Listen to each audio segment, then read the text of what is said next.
Bendiciones, hermanos. Vamos a ponernos de pie, los que estén sentados un momentito. Vamos a darnos un saludo, desen un saludo en lo que vamos abriendo nuestras Biblias.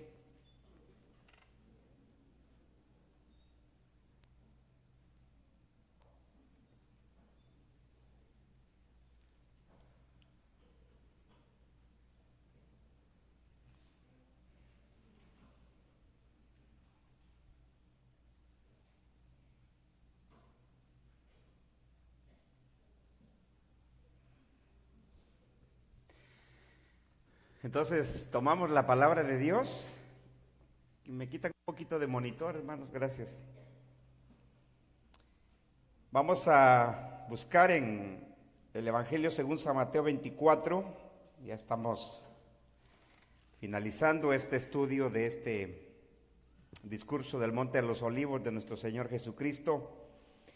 Y nos encontramos en los últimos versículos, por lo menos donde hemos decidido estudiar, porque el discurso del Monte de los Olivos se extiende hasta el capítulo 25, pero como hemos explicado, el resto de Mateo 24 y Mateo 25 son parábolas que el Señor introduce para ilustrar este discurso, estos eventos. Entonces, vamos a leer a partir del versículo 37. Nos quedamos en el versículo 36 en nuestro último estudio. Hoy vamos a leer versículo 37 hasta el versículo 42. ¿Lo tienen? Dice la palabra de nuestro Señor: mas como en los días de Noé, así será la venida del Hijo del Hombre. Porque como en los días antes del diluvio, estaban comiendo y bebiendo, casándose y dándose en casamiento, hasta el día en que Noé entró en el arca. Y no entendieron hasta que vino el diluvio y se los llevó a todos. Así será también la venida del Hijo del Hombre. Entonces estarán dos en el campo, el uno será tomado y el otro será dejado. Dos mujeres estarán moliendo en un molino, la una será tomada y la otra será dejada. Velad pues, porque no sabéis a qué hora ha de venir vuestro Señor. Amén. Hasta ahí, hermanos, tomen su lugar, por favor. Deme un poquito de monitor, pero quíteme un poquito afuera. Monitor un poquito y afuera quíteme un poquito. Gracias.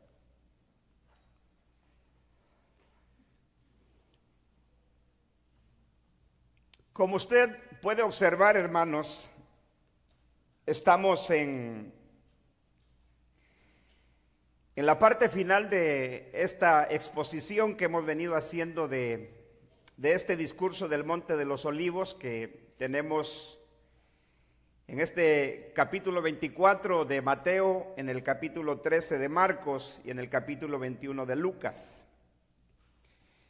Y desde un principio tomamos como base de nuestro estudio Mateo 24, porque en la versión de Mateo del mismo discurso es la versión más larga, más extensa, más detallada que Mateo hace del discurso de nuestro Señor que Él enseñó a sus discípulos, a 4 de ellos, como ya hemos visto en estudios anteriores.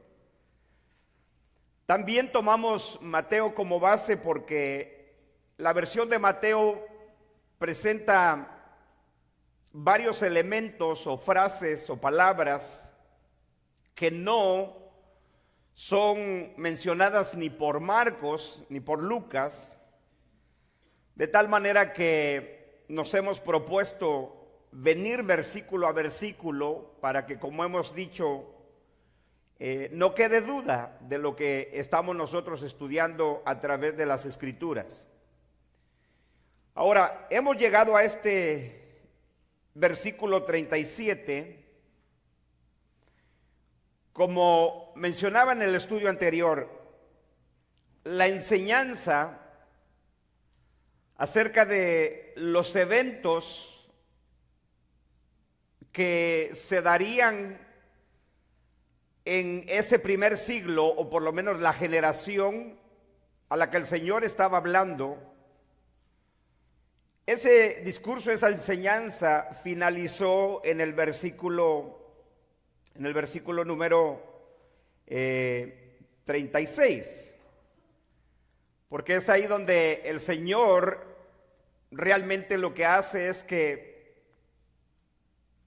en el versículo 31, la última cosa que el Señor menciona sobre estos eventos es que el Señor enviaría a sus ángeles, que dijimos son sus mensajeros, los predicadores del Evangelio en el primer siglo, por supuesto los discípulos, los primeros cristianos y sobre todo los creyentes judíos que predicaron el Evangelio a todas las naciones en el primer siglo.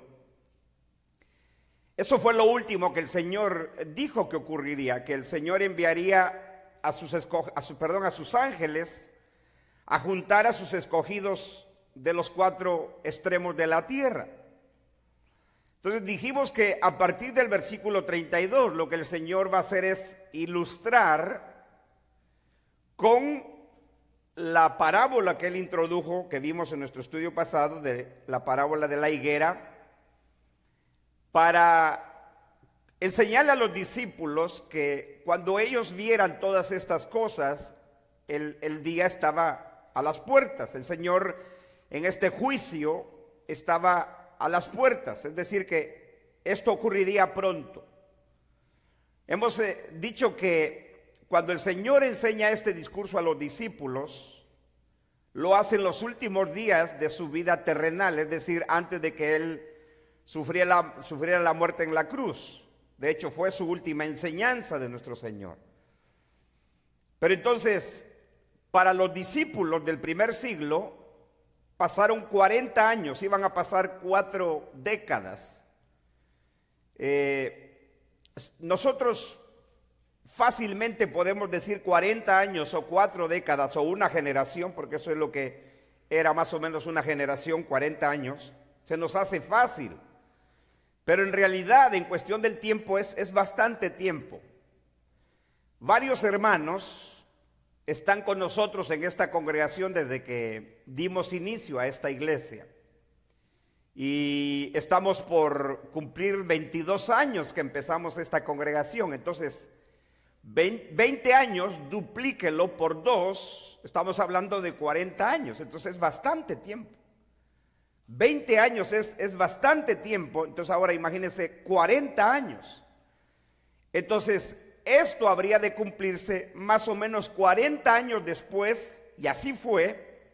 Por eso es que el Señor, vimos que Él dice, el cielo y la tierra pasará, pero mis palabras no pasarán. Es decir, que el Señor está comprometiendo su palabra hasta el extremo de decir, es más fácil que pase el cielo, la tierra, pero mis palabras se van a cumplir. Y así fue, porque estos eventos que tiene que ver con el juicio de Jerusalén, de la caída de Jerusalén y la destrucción del templo, que es de lo que se trata aquí, se cumplió en el año 70, como todos ya hemos venido observando. Entonces, lo que el Señor hace a partir del versículo 32 es que Él ilustra, por ejemplo, con la primer parábola que Él introduce, que es la parábola de la higuera, que la mencionan los 3 evangelistas. Los 3, Mateo, Marcos y Lucas, la mencionan, la parábola de la higuera. Entonces, esa es la primera parábola, para ilustrar el hecho de que esto habría de ocurrir pronto. Por eso es de que cuando el Señor al final del discurso es cuando Él dice, les aseguro que no pasará esta generación hasta que todo esto se cumpla. Ahora, el Señor, después de utilizar una parábola para enseñar a los discípulos lo cerca cómo ellos deberían de darse cuenta cuando esto hubiese de ocurrir, ahora Él recurre a ejemplos de juicio que han ocurrido a través de la historia de la humanidad. Ahora, no olvide esto, por favor no olvide esto.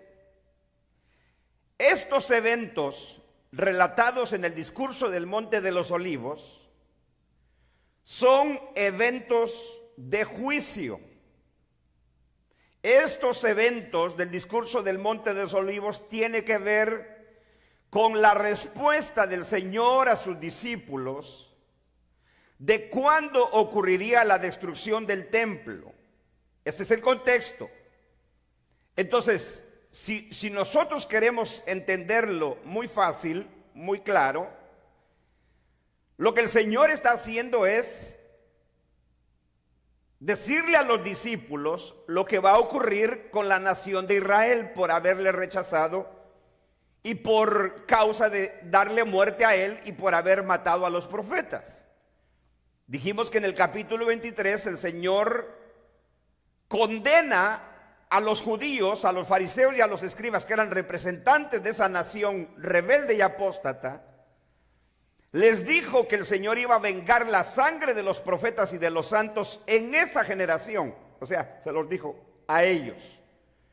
Pero ahora a los discípulos se los enseña en el discurso del Monte de los Olivos lo que ocurriría en ese juicio contra la nación de Israel, o sea, en contra de sus compatriotas, de los discípulos que eran judíos, pero convertidos al Evangelio o a nuestro Señor Jesucristo. Entonces, como hemos dicho, lo que el Señor hace con el discurso del Monte de los Olivos, por un lado es instruir a sus discípulos lo que ellos tenían que hacer cuando este juicio sobre la nación de Israel llegara a su momento de ocurrir, de suceder. Les dio instrucciones, les dijo que ellos que no se dejaran engañar por falsos cristos, por falsos profetas. Les dijo que no se alarmaran porque primero iban a darse guerra, rumores de guerra, y eso fue lo que ocurrió, porque las guerras de los judíos que casi todo un libro toma Josefo para relatar la guerra de los judíos, fueron esas guerras no solamente de rebeldía de los judíos contra los romanos, sino que los judíos entre ellos empezaron a matar. Eso es lo que significa nación contra nación, reino contra reino, de lo cual el Señor dijo que sucedería. Entonces les dijo, no se alarmen cuando ustedes vean guerras, rumores de guerras, terremotos, hambres. Entonces, por un lado, les advierte sobre el engaño. No se dejen engañar por falsos cristos, falsos profetas. Aparecerán diciéndoles, aquí está el Cristo. No vayan, les dijo el Señor. Por otro lado, los calma, les dice, no se dejen alarmar, no se alarmen. Cuando ustedes vean todas estas guerras, rumores de guerras, hambres, terremotos en todas partes, porque todavía no es el fin.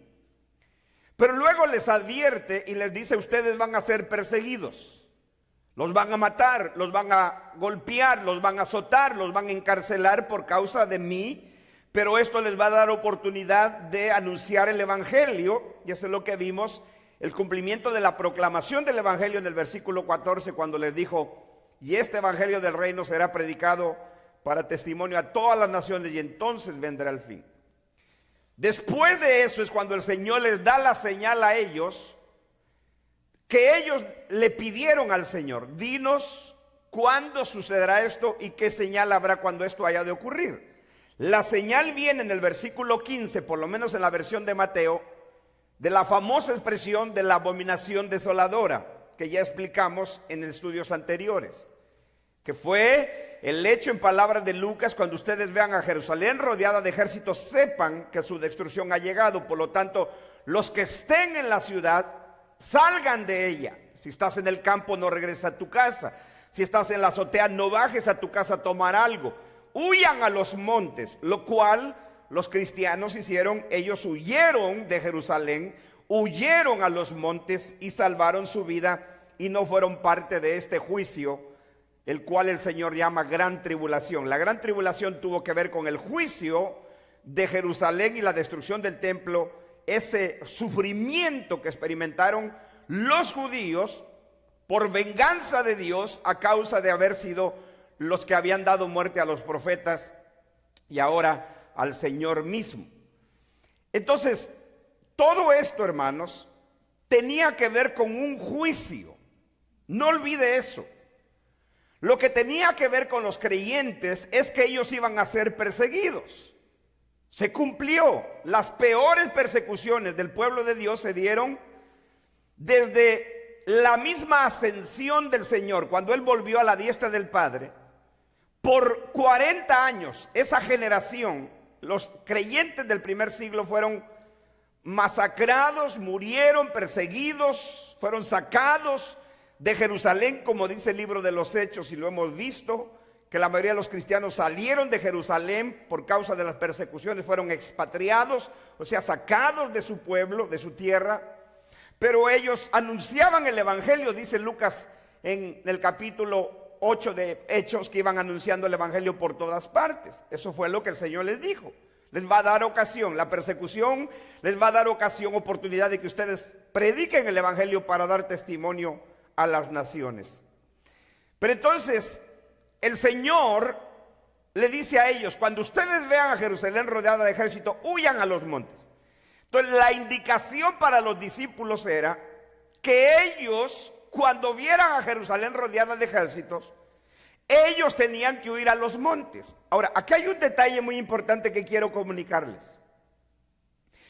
En el tiempo antiguo, las grandes ciudades, en este caso Jerusalén, eran ciudades fortificadas. Es decir, que se les construyó, por ejemplo, Jerusalén, cuando fue restaurada Jerusalén, no solo el templo, en los días de Zorobabel, en los días de Esdras, y luego las murallas de Jerusalén o los muros de Jerusalén por medio del liderazgo de Nehemías. Recuerde que estos muros, esta muralla que se construyó alrededor de Jerusalén, eso eran lo que hacían las naciones antiguas para protegerse de sus enemigos. ¿Sí? O sea, esto de los muros no es nada nuevo. Que este presidente quiera construir un muro enorme y todo eso, eso no es nada extraño. Pero recuerde usted que es con fines de evitar la inmigración ilegal, el tráfico de drogas en este país. Pero en el tiempo antiguo, las ciudades grandes y poderosas se fortificaban por muros enormes, no solo en grosor, sino en altura. Entonces era una protección. Entonces cuando una nación o cuando sus enemigos atacaban esa ciudad, los muros servían ¿de qué? De protección. Entonces lo que la gente tenía que hacer era ¿qué? Correr a la ciudad fortificada para proteger su vida. Pero aquí viene un detalle. El Señor, en este discurso del Monte de los Olivos, les dice lo contrario a los discípulos. Lo que era normal era de que los pobladores de esa ciudad se metieran dentro de la ciudad que estaba rodeada por muros. ¿Qué es lo que el Señor le pide a los discípulos? Cuando ustedes vean a Jerusalén rodeada de ejércitos, ¿qué tenían que hacer? Salir de la ciudad y huir a los montes. Eso fue lo tremendo, que el Señor les pide lo contrario. Ahora, ¿por qué el Señor les pidió lo contrario? Porque los judíos, cuando Jerusalén fue rodeada, los judíos se encerraron en la ciudad creyendo que los muros iban a protegerle. Y fue donde se dio la más grande masacre de los judíos en el primer siglo con este juicio de Jerusalén. ¿Quiénes salvaron la vida? El pueblo de Dios, los discípulos, porque siguieron las instrucciones del Señor de huir a los montes. Esa era la instrucción para ellos. Cuando ustedes vean a Jerusalén rodeada de ejército, no hagan lo que hacen normalmente la gente para protegerse. No vayan a la ciudad. Si estás en medio de la ciudad, huye a los montes, sal de la ciudad, porque la ciudad va a ser rodeada y va a ser destruida. Y más de 1 millón de judíos fueron masacrados, y más cerca de 2 millones, dice Josefo, fueron vendidos como esclavos, como lo predijo el Señor en la versión de Lucas: seréis muertos a filo de espada y seréis llevados cautivos a todas las naciones. Se cumplió a la perfección. Ahora, aquí llegamos Entendiendo entonces un panorama rápido del pasaje que hemos venido viendo en todos estos estudios, ahora el Señor pasa a los ejemplos de juicio que Dios ha traído a través de la historia de la humanidad. En este caso, el Señor toma el ejemplo de un juicio universal. Recuerde, el juicio de Jerusalén, el juicio del Monte de los Olivos, que tiene que ver con la destrucción del templo, del juicio de la ciudad de Jerusalén y del pueblo de Israel en el primer siglo, es un juicio ¿qué? Un juicio local. En Judea, en Jerusalén, ustedes son los discípulos del primer siglo, son la ciudad de Jerusalén, es Judea, entonces es una localidad. Este juicio, hemos explicado, no tiene nada que ver con nada mundial, como lo interpretan los que tienen la postura futurista. Todo es local. Esto ocurriría en Jerusalén y eso no hay duda. Aquí están las expresiones: Judea, Jerusalén. Cuando ustedes vean a Jerusalén rodeada de ejércitos, huyan a los montes. Entonces, esto no tiene nada que ver con nada mundial. Por eso, en las palabras de Mateo, o por lo menos las palabras originales que se usaron, cuando en nuestras Biblias se traduce mundo, ya dijimos que muchas veces es el término griego oikumene, que era el imperio romano, era hasta donde el imperio romano dominaba en esa época de su imperialismo.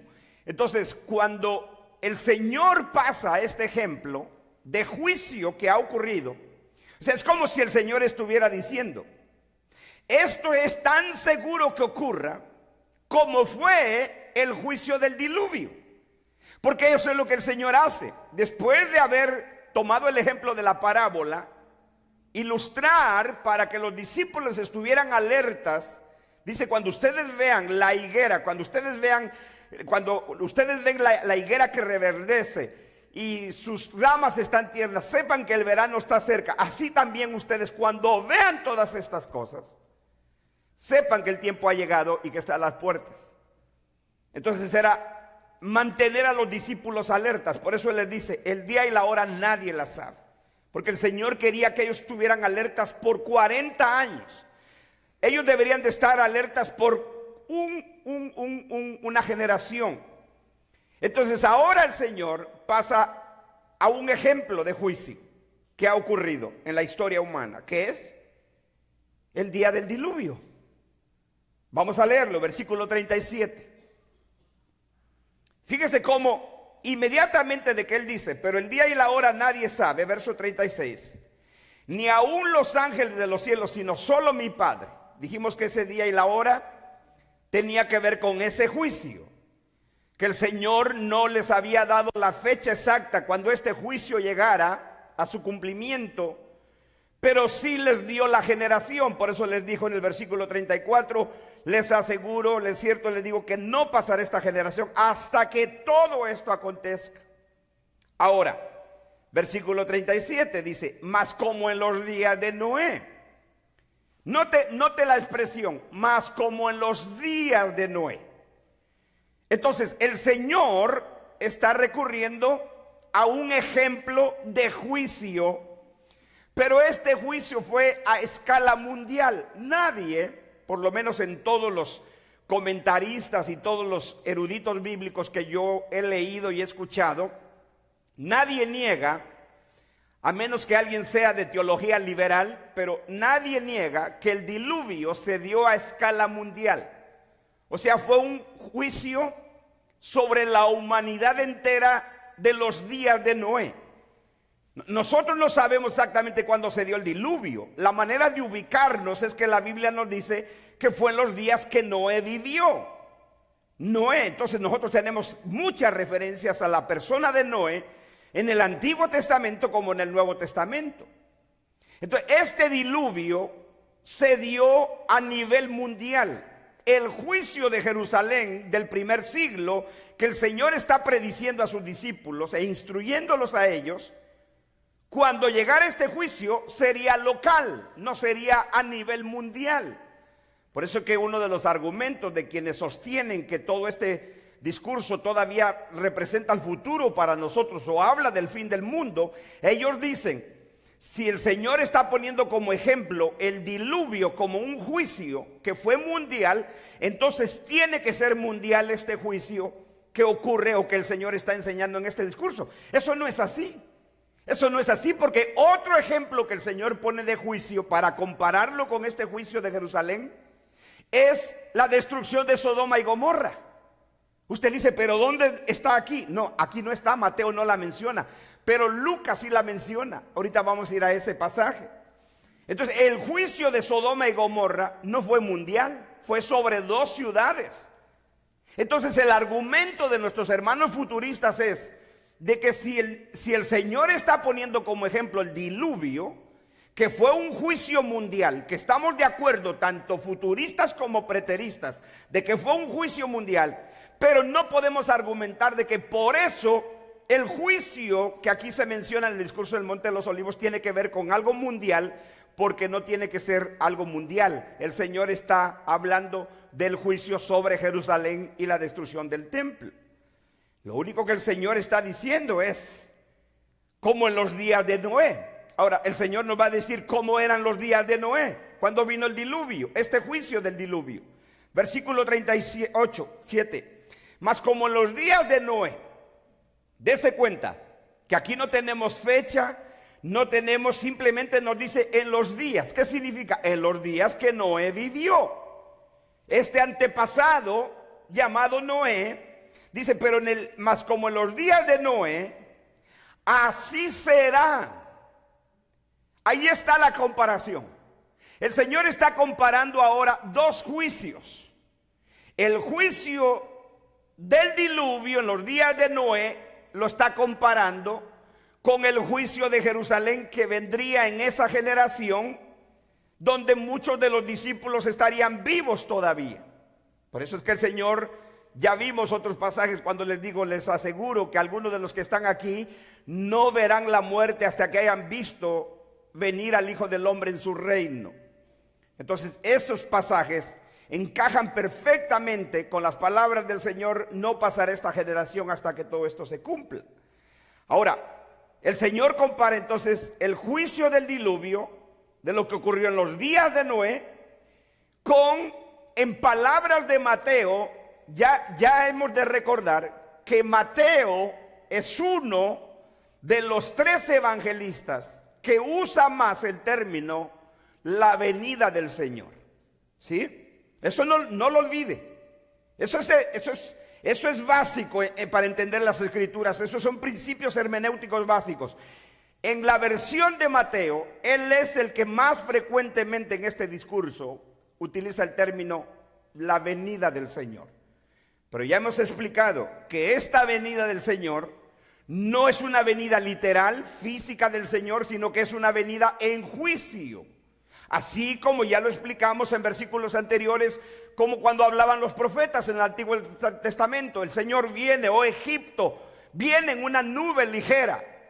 Entonces es una figura retórica que se usaba para cuando Dios venía a juzgar una nación. Por lo tanto, cuando Mateo frecuentemente en su versión del discurso del Monte de los Olivos dice la venida del Señor o la venida del Hijo del Hombre, no está hablando otra vez de su segunda venida, de su venida literal, física, sino que es esta venida para juzgar a Jerusalén. Por eso es de que la compara con el día del juicio del diluvio. Mas como los días de Noé, verso 37, así será la venida del Hijo del Hombre. La venida del Hijo del Hombre. Por eso Lucas, que menciona este ejemplo de Noé o del diluvio, Lucas no utiliza el término venida del Hijo del Hombre. Lucas lo que dice: así será el Hijo del Hombre en su día. En su día. No lo menciona en este discurso del Monte de los Olivos Lucas, pero Lucas lo menciona anteriormente en el capítulo 17. Por eso vaya conmigo usted a Lucas 17, porque ahora eso es lo que vamos a hacer. Vamos a comparar 2 pasajes. Ahora, no comparamos en Marcos 13 y en Lucas 21, porque ni Marcos ni Lucas hace mención de este ejemplo del diluvio en su discurso del Monte de los Olivos, ninguno de los dos. Usted puede leerlo. Por ejemplo, Marcos simplemente, él termina este discurso, o por lo menos ilustrándolo con otra parábola, que es la parábola del hombre que se va de viaje, ¿verdad? Y Lucas simplemente dice, porque vendrá sobre todos los que habitan sobre la faz de la tierra. Le dijimos sobre Jerusalén, sobre Israel. Esa es la referencia. Dice, mas velad en todo tiempo, dice Lucas, orando para que tengáis fuerza para escapar de todas estas cosas que están por suceder y podáis estar en pie delante del Hijo del Hombre. Entonces el Señor, a través de la versión de Lucas, lo que Lucas está diciendo es que el Señor les dice, ustedes oren para que ustedes tengan fuerza. Sería tan terrible eso, que si ellos seguían las instrucciones del Señor, ellos escaparían a los montes. Pero dice, para que ustedes tengan fuerzas de escapar de estas cosas. Qué tremendo. Note las palabras de Lucas. Para que tengan fuerzas para escapar de estas cosas. Si el Señor hubiera enseñado el arrebatamiento en este discurso del Monte de los Olivos, ¿por qué les dice? Para que ustedes se escapen. O sea, no necesitas fuerzas para escapar si van a venir a sacarte milagrosamente y llevarte al cielo. Pero esto sería tan terrible que los discípulos necesitarían depender de Dios en la oración, lo cual hicieron. Lo cual el Señor ilustra también con la parábola de la viuda, de la parábola de la viuda ante el juez injusto. Les estaba anunciando, ustedes van a enfrentar esto, oren. La oración les va a dar fuerzas para que ustedes puedan estar de pie delante del Hijo del Hombre, es decir, para que ustedes puedan estar firmes, como el Señor se los había dicho, el que perseverare hasta el fin, ese será salvo. Ahora, note usted que ni Marcos ni Lucas en este discurso ponen el ejemplo del diluvio. Solo Mateo y solo Lucas, pero Lucas lo hace en otra oportunidad. Lucas 17. Lucas capítulo 17. No pierda Mateo 24 porque vamos a comparar los pasajes. Lucas 17.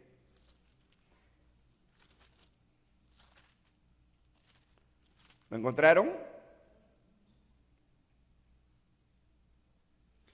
Fíjese, dice, versículo 20 de Lucas 17. Preguntado por los fariseos, o sea, Lucas nos dice que los fariseos le hacen una pregunta al Señor. Es muy importante, ¿con quién está hablando? Dice, preguntado por los fariseos, ¿cuándo había de venir el reino de Dios? O sea, le preguntan al Señor Jesús, Jesús, ¿cuándo va a venir el reino de Dios? Le respondió y dijo, el reino de Dios no vendrá con advertencia. No vendrá con advertencia. Ni dirán helo aquí, helo allí, porque aquí el reino de Dios está entre vosotros. ¡Qué tremendo! Ellos le dicen al Señor, Jesús, ¿cuándo va a venir el reino de Dios? Ellos siguen esperando el reino de Dios. Y Jesús les dice, no va a venir el reino de Dios con advertencia, es decir, con nada visible, nada externo que les haga creer a ustedes que el reino de Dios ha llegado. ¿Por qué? Porque el reino de Dios ya está entre ustedes, les dice Jesús. ¿Sí nota usted el argumento del Señor? Ellos esperaban que el reino de Dios viniera majestuoso, poderoso, como venía el reino de los seres humanos, con poder militar, con fuerza, con poder. Pero Jesús les dice, el reino de Dios no vendrá con advertencia. ¿Por qué? Porque si ustedes no se han dado cuenta, el reino de Dios ya está entre ustedes. Y cuando Él se refiere a que el reino de Dios está entre ustedes, ¿a qué se refiere? A que Él ya estaba presente con ellos. El rey ya estaba presente con ellos. Por lo tanto, ellos seguían esperando el reino cuando el rey ya estaba en medio de ellos. Que no lo habían reconocido, esa era otra cosa. Dice, ni dirán helo aquí o helo allí, porque aquí el reino de Dios está entre vosotros. Versículo 22. Ahora el Señor cambia de audiencia. Oiga esto, nota el cambio. La pregunta de cuándo vendría el reino de Dios, ¿quién la hace? Los fariseos. Le responde a los fariseos, pero ahora pasa y se voltea con los discípulos. Ahora es enseñanza para los discípulos. A los fariseos, a los escribas ya respondió su pregunta: ¿cuándo viene el reino de Dios? Les dice: el reino de Dios no vendrá con advertencia, ni dirán helo aquí o helo allí. El reino de Dios ya está entre vosotros. Pero ahora se voltea con los discípulos. Ahora cambia de audiencia y dice: y dijo a sus discípulos. ¿Cuán importante es entender eso, hermanos? Eso es básico cuando uno lee la Biblia. Eso es básico, hermano. Eso es básico. Lamentablemente lo ignoramos frecuentemente. Y dijo a sus discípulos: tiempo vendrá. Aquí ya no está hablando con los escribas o los fariseos. No, con sus discípulos. Dijo a sus discípulos: tiempo vendrá cuando desearéis, le dice a sus discípulos, ver uno de los días del Hijo del Hombre y no lo veréis. En otras palabras, ¿a qué se refería el Señor cuando le dice a sus discípulos?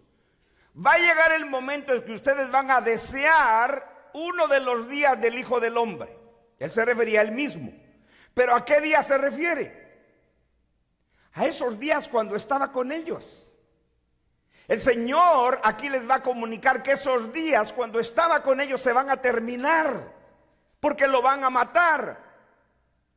Entonces por eso les dice: ustedes va a llegar el día en que van a desear uno de los días del Hijo del Hombre. Cuando yo estaba con ustedes, cuando nosotros simplemente tenemos que leer los evangelios y ver cuando los discípulos fueron llamados por el Señor y estaban con Él prácticamente las 24 horas del día, comían juntos, dormían en el mismo lugar juntos, el Señor hacía los milagros, las sanidades, todo eso. Por lo tanto, los discípulos estaban maravillados con la vida y ministerio del Señor Jesús.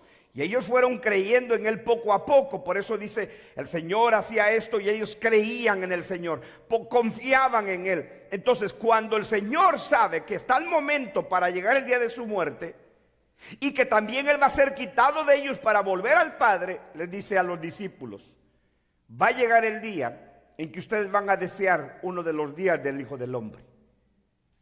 Pero entonces, ¿qué dice aquí?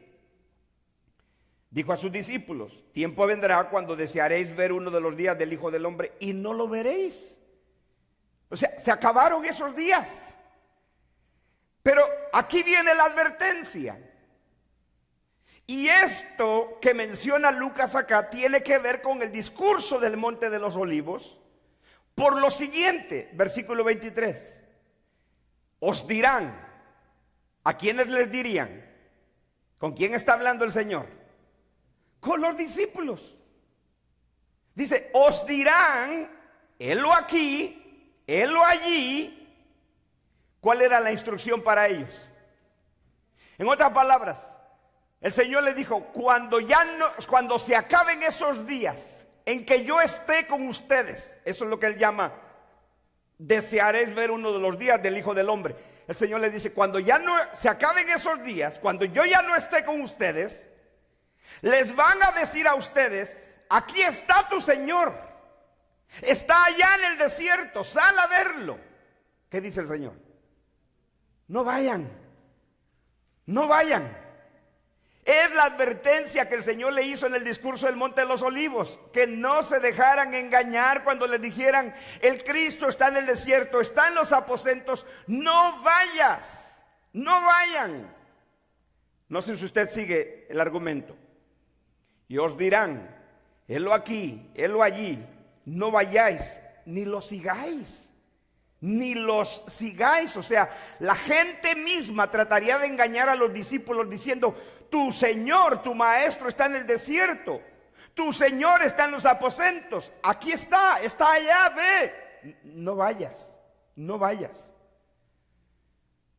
Eso es lo que ocurre cuando una persona pierde a otra, ¿verdad? Eso es lo que se llama momentos de crisis. No sé si a usted le ha pasado. Otro día yo hablaba con una hermana El que los niños a veces se pierden de la vista de uno. A nosotros nos pasó con Gami, cuando Gami estaba chiquito. Fuimos a una tienda y de repente, así en cuestión de segundos, ya no estaba ahí. Y lo buscas ahí cerca y no está, y entra el estado de crisis, de asustarte. ¿Y dónde está, hermano? De tiendas de todas partes han secuestrado niños, los han asesinado, los han violado. O sea, por eso uno nunca debe dejar solos a los niños. Un consejo: nunca deje ir a los niños solos a un baño público. Aquí en la ciudad de Oceanside, en la década de los 90, un hombre mató a un niño en un baño de ahí de la playa. O sea, uno no debe, por prudencia, no deje ir a sus niños solos al baño, en una tienda, o que anden solos. Pero me recuerdo que Gami lo que hizo fue que se escondió debajo de un pedestal que cuelga ropa y se metió ahí abajo. Para él era un juego, pero para nosotros fue un momento de crisis, porque uno se asusta, ¿no es así? Entonces, en esta crisis, de este juicio, los discípulos podían caer en esa crisis. Por eso les dijo: ustedes ya no me van a ver, se van a acabar los días, desearéis uno de los días que yo estaba con ustedes, pero no se asusten, como se los dijo en el discurso del Monte de los Olivos, no se alarmen. Eso es lo que Pablo le dice a los creyentes en el primer siglo a través de la carta a Tesalonicenses. No se alarmen, no se asusten, le dice a los tesalonicenses. Dice: cuando les digan está aquí, está allí, no vayan, no vayan. Ahora, ¿cómo ellos, los discípulos, iban a saber que este juicio había llegado? Versículo 24. Porque como el relámpago. Este ejemplo del relámpago, ¿quién lo menciona en el discurso del Monte de los Olivos? ¿Ah? Solo Mateo. Solo Mateo. No lo menciona ni Marcos ni Lucas. Solo Mateo. Pero ahora Lucas lo menciona aquí. Dice: porque como el relámpago, que al fulgurar resplandece desde un extremo del cielo hasta el otro, así también será el Hijo del Hombre en su día. Note las palabras de Lucas. A diferencia de Mateo, Mateo cada vez que habla de esta venida en juicio, de este juicio sobre Jerusalén, Mateo le llama la venida del Hijo del Hombre, pero Lucas no. Lucas se limita a decir: este es el día del Señor. En su día. En otras palabras, los discípulos deberían de saber que cuando llegara este juicio, ¿qué es lo que ellos tenían que hacer? Les dijo: yo ya no voy a estar con ustedes, van a desear uno de los días en que estaban conmigo. Les van a decir: está aquí, está allá, no vayan. De la manera que ustedes se van a dar cuenta que yo vine para juzgar a esta nación apóstata, es que como el relámpago que al fulgurar resplandece desde un extremo del cielo hasta el otro, así también será el Hijo del Hombre en su día. Note esa expresión: en su día. Versículo 25.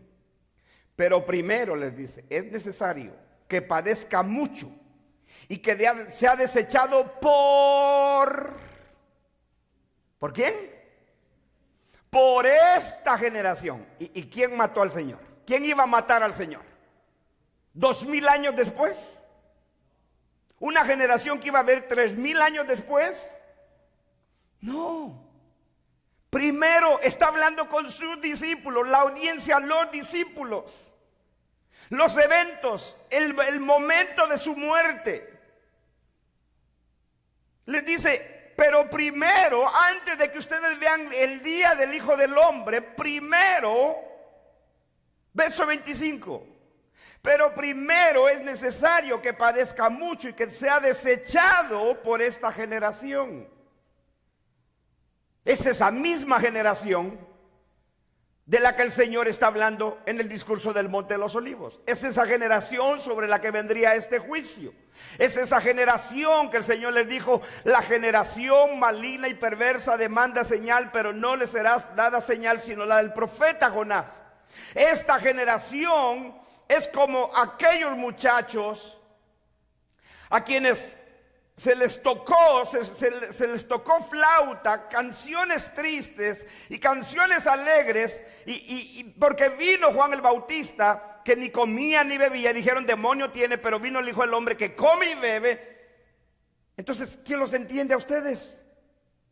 Era esa misma generación, a la generación que estaba viva en el momento que el Señor hablaba. ¿Quién era la generación que lo iba a matar? La generación a la que está hablando. Les dijo el Señor a los discípulos: antes que vean el día del Hijo del Hombre, primero debe de padecer mucho y ser desechado por esta generación. Es una referencia a su muerte. Versículo 26, como fue en los días de Noé. Ahora, el Señor pasa al ejemplo de Noé también, en la versión de Lucas de este momento.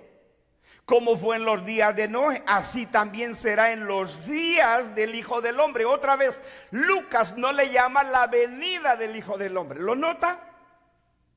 ¿Lo nota que Lucas no dice la venida del Hijo del Hombre? Le llama el día del Hijo del Hombre. Porque este día era día de juicio, día de venganza.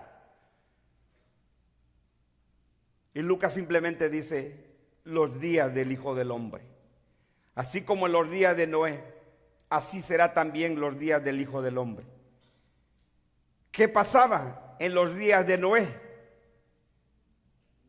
Comían, bebían, ¿qué más? Se casaban, se daban en casamiento, mas como en los días, en el día en que entró Noé en el arca, ¿qué pasó? Y vino el diluvio y los destruyó a todos. Por favor, observe el texto.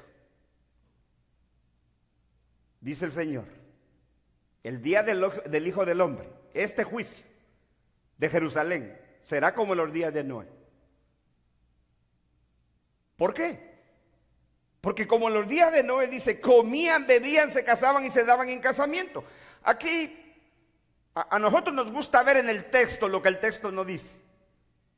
Por eso algunos dicen, aquí está hablando de comer comidas. Yo oía una vez un predicador que hablaba de ¿cómo se dice? Canibalismo, o sea, comer comida humana. O bebían, esto es alcohol, esto es licor. Claro que puede ser parte de esto.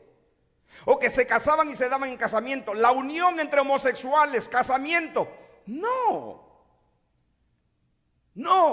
es esa la referencia. La razón que el Señor habla de que en los días de Noé comían, bebían, se casaban, se daban en casamiento, es una referencia a que la gente vive sin tomar en cuenta a Dios en su vida. ¿No es esa el estilo de vida del ser humano aún en nuestros días? Todo lo que la gente piensa es en comer, dormir, disfrutar, jugar, divertirse, fiestas, esto, lo otro. Esa es la humanidad sin Dios. Pero el punto aquí es que el juicio de Dios te llega cuando tú no menos lo esperas. Por eso, cuando Pablo le escribe a los tesalonicenses, ya vamos a ir a estudiar ese texto después, le dice, cuando les digan paz y seguridad, destrucción repentina vendrá sobre ellos. Y usted va a ver que tenía que ver con el juicio de Jerusalén.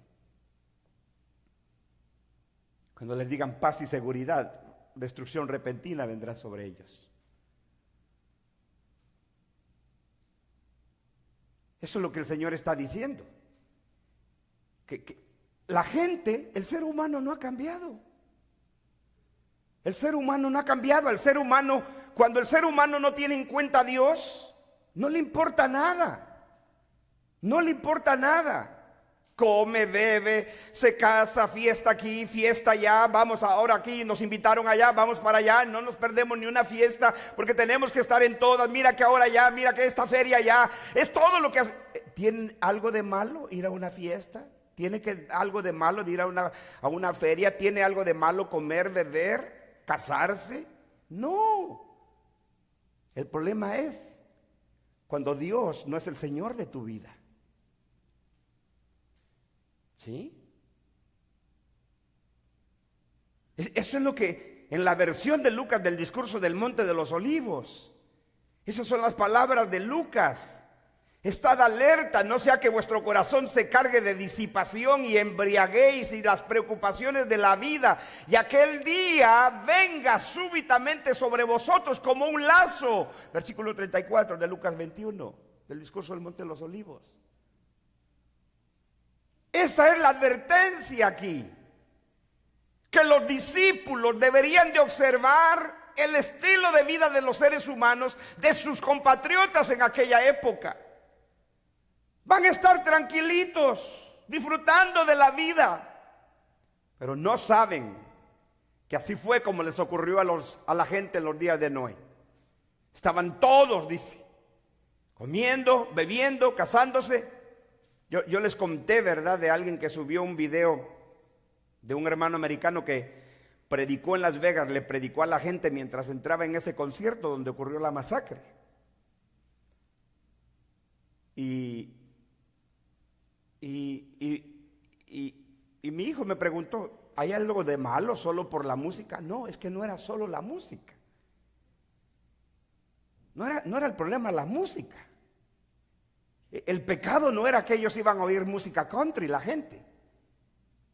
El pecado es la borrachera. La gente ya iba borracha, muchos de ellos, mientras entraban allí. Y este hermano, como lo hacen muchos hermanos que predican en el strip de Las Vegas, le dicen a la gente, Jesucristo va a juzgar a este mundo. Un día tú vas a dar cuentas a Dios, arrepiéntete de tu pecado. Predican fielmente el evangelio. Eso es lo que este hermano hacía. Le digo yo que en este video se ve cuando estos borrachos vienen, uno de ellos abraza a ese hermano americano que está predicando y se burla de él. La policía tuvo que venir a quitárselo de encima. Digo, en primer lugar, qué valor de ese hombre para enfrentarse a toda esa gente borracha y todo eso. Pudieron haberlo golpeado, matado o algo, ¿no? Pero esa gente que iba a ese concierto, nadie de ellos imaginaba que iba a ser su último día. Nadie. El juicio de Dios te llega de repente. Y cuando tú no tienes en cuenta a Dios, tú vives a tu manera. Uno cree que la vida del hombre consiste en trabajar 8, 10 horas, ahorrar dinero, hacer dinero, comprarse cosas, vestirse bien, fiestas, ir a comer, y uno puede pensar que eso es la vida. Pero todo eso, sin Dios, es vano. ¿Y de qué te servirá todo eso? Dice el Señor, ¿de qué te servirá haber acumulado tanto en el mundo, en la vida, si vas a dar cuentas a Dios? Eso es lo que el Señor está diciendo aquí. Este juicio sobre Jerusalén los tomaría de sorpresa, de tal manera, ellos ignoraron, los judíos ignoraron cuando el Señor les dijo que ellos pagarían la sangre de los profetas y que vendría sobre ellos la sangre de los justos. Lo ignoraron, totalmente lo ignoraron, pero los discípulos no deberían ignorarlo, y ellos no lo ignoraron, escaparon a los montes y salvaron su vida. Pero los judíos no escaparon, de tal manera que el Señor compara esa generación sobre la que vendría el juicio de Jerusalén y la destrucción del templo, y esa masacre de los romanos contra los judíos que ocurrió en el año 70, la compara con los días del diluvio. En los días de Noé comían, bebían, se casaban, se daban en casamiento y nadie tenía en cuenta a Dios. ¿Qué? Noé, ¿cómo le llama Pedro en su carta cuando menciona el ejemplo del diluvio? ¿Cómo le llama a Noé? Predicador de justicia, pregonero de justicia, dice la Reina Valera. ¿Qué hacía Noé mientras construía el arca? Predicaba. Arrepiéntanse, el Señor va a destruir el mundo con un diluvio. No había llovido en el mundo todavía. Por eso no lo creían. No lo creían porque no había llovido en el mundo. Arrepiéntanse porque Dios va a destruir el año. Y año tras año ahí estaba el pobrecito Noé. Y no había convertidos. Sí, que mis queridos pocos evangelistas que tenemos aquí, no nos desanimemos. Es más, por todos esos años que Noé predicó, no tuvo ningún convertido. Ninguno. Pero ¿qué hizo? Fue fiel en predicar el mensaje de Dios. Eso es todo. Fue fiel. Fue fiel. Usted y yo caemos en la misma categoría de los impíos cuando nos olvidamos de la responsabilidad que tenemos de anunciar el evangelio. Comemos, bebemos, nos casamos.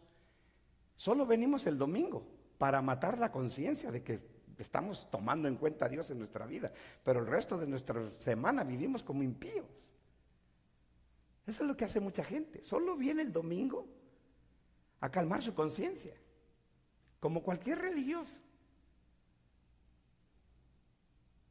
Pero el resto de la semana,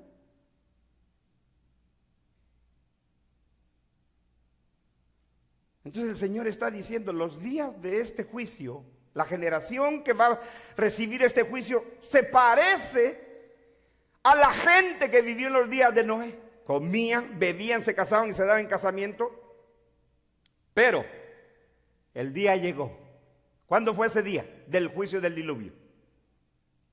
Cuando no entró en el arca, dice el Señor. Usted ha leído el libro de Génesis, ¿verdad? Cuando Noé llegó el momento, terminó el arca, hizo todo lo que el Señor le dijo, estaba todo listo, viene el Señor y le dice, ahora sí, entra en el arca. ¿Y quiénes entraron?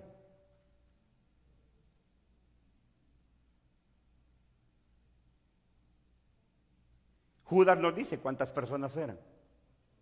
8. ¿Quiénes eran? Noé, su esposa. Noé tuvo 3 hijos, los 3 estaban casados, las nueras creyeron, 8 personas entraron. ¿Cuántos se salvaron? 8. ¿Cuántos perecieron? Todo el resto.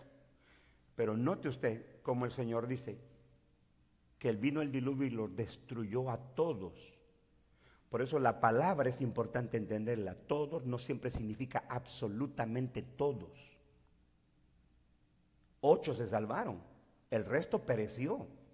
Pero el Señor dice se los llevó a todos.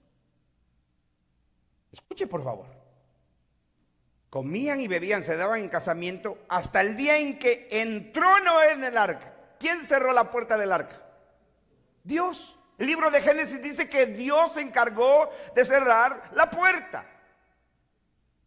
¿Por qué? Eso nos habla de que cuando Dios es paciente, espera que el hombre se arrepienta, pero llega el momento que se terminó el día de la paciencia. Eso es lo que Pablo dice en Romanos capítulo número 2. La paciencia de Dios debe de guiarte al arrepentimiento. Y no decir, bueno, no ha pasado nada. No ha pasado nada, no ha pasado nada. Sigue así. Sigue así.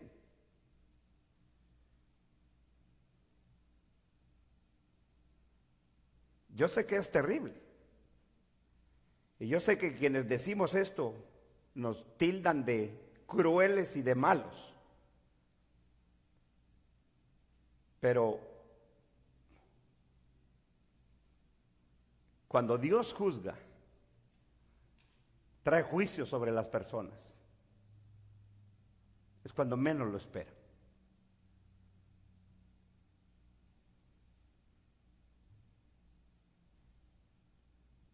¿Sí? ¿Malvado el hombre que hizo la masacre en Las Vegas? Malvado.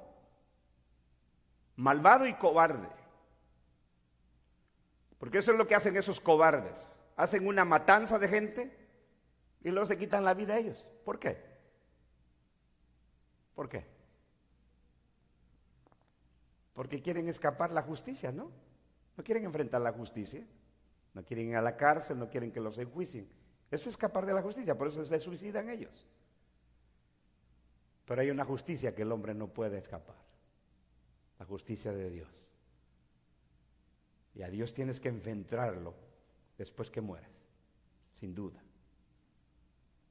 Por eso el libro de Hebreos dice, ¿por qué es necesario que el hombre muera una sola vez? No dos, no tres. No existe la locura de la reencarnación. ¿Por qué es necesario que el hombre muera una sola vez y después de esto le espera el juicio? Tiene que enfrentar a Dios, tiene que dar cuentas a su Creador. Entonces, cuando no entro en el arca, dice el Señor, ¿qué ocurrió? Vino, verso 27, ¿me sigue? Vino, ¿qué vino? El diluvio, esta palabra diluvio, se puede traducir también como inundación, porque la palabra original en el hebreo puede traducirse diluvio, inundación. O sea, es una gran inundación, porque eso fue lo que ocurrió. No solo el diluvio, el término diluvio habla de ese aguacero que cubrió los montes, que todo ser vivo quedó muerto, sino que habla de una inundación. Ahora yo le pregunto a usted, nosotros lo hemos visto, no nos ha tocado, por misericordia de Dios, por soberanía de Dios, no nos ha tocado una inundación aquí en California, o por lo menos en este condado de San Diego. Nosotros no hemos visto una gran inundación como ocurrió en el huracán en Texas hace poco, y los huracanes que se están dando en diferentes lugares del mundo. Pero ¿qué es lo que usted ve cuando ocurre una inundación? Cuando llueve mucho. ¿Qué es lo que usted ve? Que se lleva todo lo que encuentra. La corriente de las aguas se lleva todo lo que encuentra. Casas, carros, gente. Es que la fuerza del agua es impresionante. Es impresionante. Y entonces el Señor eso es lo que está diciendo. Vino el diluvio y los destruyó a todos. Los destruyó a todos. ¿A todos quiénes? A todos los que no creyeron y no creyeron a la proclamación del evangelio por medio de Noé, pregonero de justicia. No se arrepintieron y no se volvieron a Dios, perecieron todos, fueron destruidos. ¿Qué usó Dios para destruirlos? El diluvio. Se los llevó a todos. Ahora, aquí, póngame atención. ¿Qué dice Lucas que hizo Dios con el diluvio? Los destruyó a todos. Ahora, por favor, no pierda ahí, vuelva a Mateo 24. Mateo 24. Porque aquí viene el punto del estudio de hoy.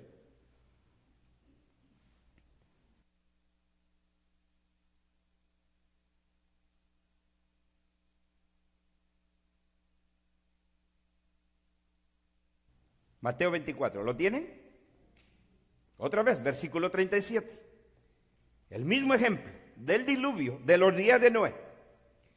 Verso 37, Mateo 24. Mas como en los días de Noé, así será la venida del Hijo del Hombre. ¿Cómo le llama Lucas? El Hijo del Hombre en su día. Muy bien. Versículo 38. Ahora el Señor va a decir lo mismo que dice Lucas. Porque como en los días antes del diluvio, estaban comiendo, bebiéndose, casándose y dándose en casamiento, hasta el día en que Noé entró en el arca. La mismo. Es el pasaje paralelo de Lucas 17, versículo 39. Y no entendieron. ¿Quiénes no entendieron? Los que no creyeron al mensaje de Noé, a la proclamación de Noé de que Dios destruiría el mundo. Dice, y no entendieron hasta que vino el diluvio y se los llevó. ¿A quién? En la versión de Lucas, ¿qué dice que ocurrió? Hasta que no entró en el arca, vino el diluvio y los destruyó a todos. Ahora usted dice, ¿y qué importa esto? Claro que importa, porque así es como tú interpretas las escrituras. Cuando Mateo dice y se los llevó a todos, Lucas nos dice que los ¿qué? los destruyó a todos. Entonces ser llevado es similar ¿a qué? ¿Haber sido qué? Destruido. ¿Ve qué bonita es la palabra? Entonces el Señor ahora viene y dice, versículo 39, magnífico, dice: y no entendieron hasta que vino el diluvio y se los llevó a todos. Así será también la venida del Hijo del Hombre, que Lucas dice el día del Hijo del Hombre. Versículo 40, ahora pasa, después de comparar con el diluvio y cómo destruyó el diluvio a todos los que no creyeron, los que no entraron en el arca, ahora vuelve a hablar ¿de quién? Del juicio de Jerusalén y sobre los judíos, del cual el Señor está enseñando a los discípulos. Dice, entonces ¿qué? Entonces, cuando llegue ese momento de la destrucción de Jerusalén, entonces estarán dos en el campo. ¿Cuál fue la instrucción del Señor a los discípulos? Que si alguien estaba en el campo, ¿qué dijo? No vuelvas a tu casa. ¿Qué tenía que hacer el creyente? Huir a los montes. Pero ahora el Señor dice, estarán dos en el campo, el uno será tomado y el otro será dejado. Pregunta, ¿quién fue llevado, tomado? Se puede traducir tomado, llevado. ¿Quiénes fueron tomados o llevados en el diluvio? Los que no creyeron. Entonces, si tú sigues el argumento del Señor y la comparación, cuando Él dice que en el juicio de Jerusalén, del que está hablando aquí, uno será tomado y otro será dejado, ¿está hablando del arrebatamiento? ¿Verdad que no? Claro que no. Pero nuestros hermanos futuristas dicen que este es el arrebatamiento. Que estos son los creyentes sacados del mundo, uno será tomado y otro será dejado. No, Señor, el que es dejado aquí en el lenguaje del Señor es el que es llevado en juicio. ¿Quiénes fueron llevados? Los que no creyeron en los días de Noé. ¿Quiénes murieron? ¿Quiénes fueron destruidos cuando los días de Noé? Los que no creyeron. ¿Quiénes son entonces los que son tomados y el que es dejado? El que es tomado es el que es destruido en el juicio de Jerusalén. Aquí no tiene nada que ver con el arrebatamiento. Porque aquí no está presente el arrebatamiento. Porque esto tenía que ver con el juicio de Jerusalén del primer siglo. Ahora, no todos nuestros hermanos futuristas creen que cuando el Señor pone el ejemplo del diluvio y cuando el Señor dice, dos estarán en el campo, uno será tomado y otro será dejado, no todos creen que esto es el arrebatamiento. Por ejemplo, el hermano John MacArthur no cree eso. Y él cree en el arrebatamiento. Muchos futuristas, muchos hermanos futuristas creen en el arrebatamiento y creen que aquí está el arrebatamiento. Otros no, porque le digo, no todos los futuristas creen que aquí está el arrebatamiento. Pero, por ejemplo, el hermano MacArthur en su comentario sobre este texto, él dice que estos que son tomados son los que son llevados en juicio. Pero estos que son tomados son los que son llevados en juicio en la gran tribulación, que todavía esperan como futura. La diferencia de la postura del futurista es que estos que son tomados para nosotros son los judíos que son masacrados en el juicio de Jerusalén. Porque aquí no tiene nada que ver con el fin del mundo. ¿De acuerdo? El otro ejemplo, versículo 41, dos mujeres estarán moliendo en un molino, la una será tomada, otra vez. ¿Sabe cuál es la palabra griega que se utiliza aquí? Cuando es ser tomado en el versículo 40, dos estarán en el campo, uno será tomado. A ver, estudiosos de la Biblia, ustedes que creen que lo saben todo. ¿Qué es la palabra griega que se utiliza en 1 Tesalonicenses 4, cuando dice que los que estén vivos serán arrebatados. ¿Cuál es la palabra griega?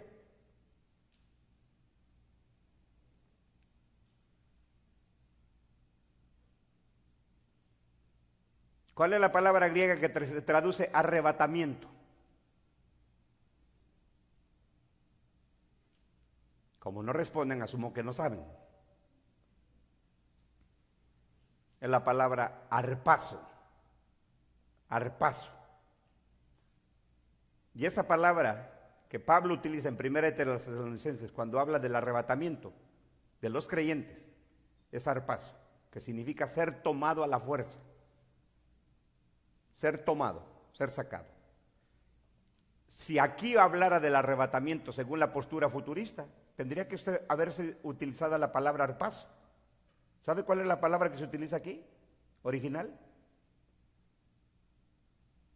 Paralámbano. Paralámbano. Media chistosa la palabra. Paralámbano. Paralámbano. 50 veces se utiliza esta palabra en el Nuevo Testamento, paralámbano. Y significa ser tomado, como lo traduce al español las Biblias. Ser arrastrado.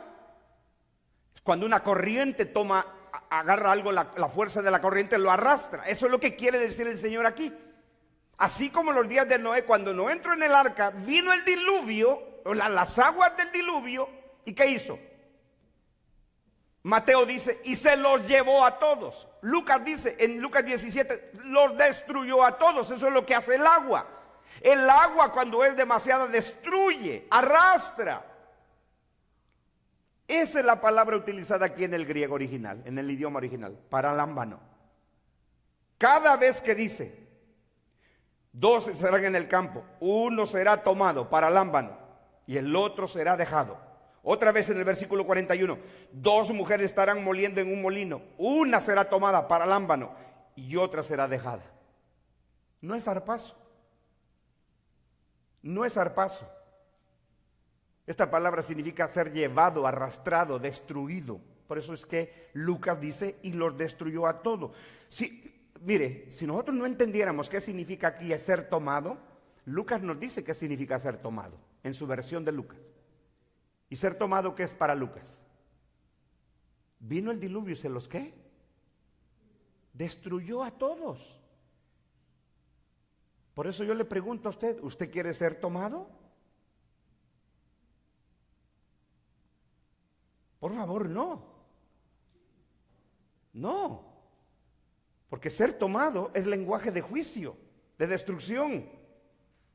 Aquí no está el arrebatamiento. Aquí no está hablando del arrebatamiento de los creyentes. Los creyentes serían reunidos en sinagoga en el versículo 31 y enviará a sus ángeles con gran voz de trompeta que junten a sus escogidos. Eso es la proclamación del evangelio en el primer siglo. Los creyentes tenían que huir a los montes. Si se encontraban en el campo, ¿qué les dijo? Huyan a los montes. Y eso hicieron. Los creyentes huyeron a los montes. Recuerde, ahora, aquí viene un detalle importante y yo no quiero que usted se pierda en eso. Este juicio es en Jerusalén, en Israel.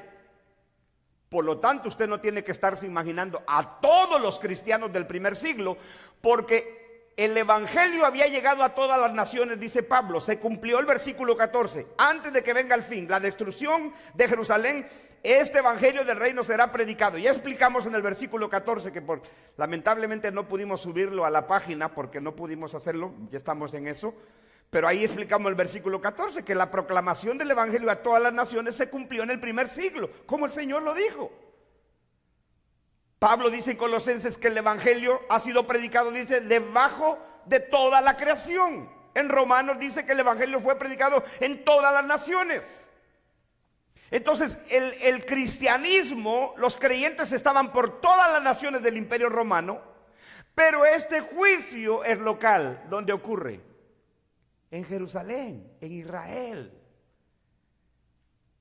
Por lo tanto, no estamos hablando que cuando el Señor les dijo, huyan a los montes, estamos hablando de miles y quizás de miles y miles de cristianos que huyeron a los montes. Estamos hablando de los creyentes que vivían en Jerusalén, a los que les pide que el Señor huyan a los montes para salvar su vida. Entonces, esto no es el arrebatamiento. Al contrario, es lenguaje de juicio. El Señor dice, se los llevó a todos. Lucas dice, y los destruyó a todos. Por eso cuando Él dice, 2 estarán en el campo, uno será tomado y otro será dejado, está hablando de juicio. Cuando dice, 2 mujeres estarán moliendo, una será tomada y otra será dejada, está hablando de juicio. Hay otro ejemplo que pone Lucas en su versión de Lucas en el capítulo 17, si usted va rapidito conmigo, que no menciona aquí Mateo, es de 2 que estarían en una cama. ¿Sí? ¿Y qué decíamos cuando leíamos ese texto nosotros, cuando sosteníamos la postura futurista? Esos 2 que menciona que estarán en una cama, uno será tomado y otro será dejado. Es un matrimonio donde uno de los 2 no es cristiano. Uno solo se va y el otro se queda, la gran tribulación. ¿Sí? Ese es el ejemplo que menciona Lucas. Dice, ¿20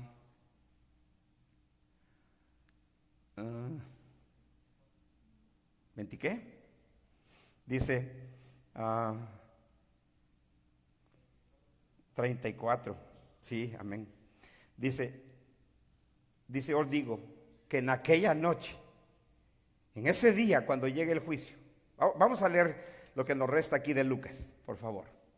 Entonces dice, versículo 27, comían, bebían, se casaban y se daban en casamiento hasta el día en que entró Noé en el arca, vino el diluvio y los destruyó a todos. Entonces el término ser llevado, uno es tomado y otro dejado, en versión de Mateo dice, vino el diluvio y se los llevó a todos. Es destrucción, ¿correcto?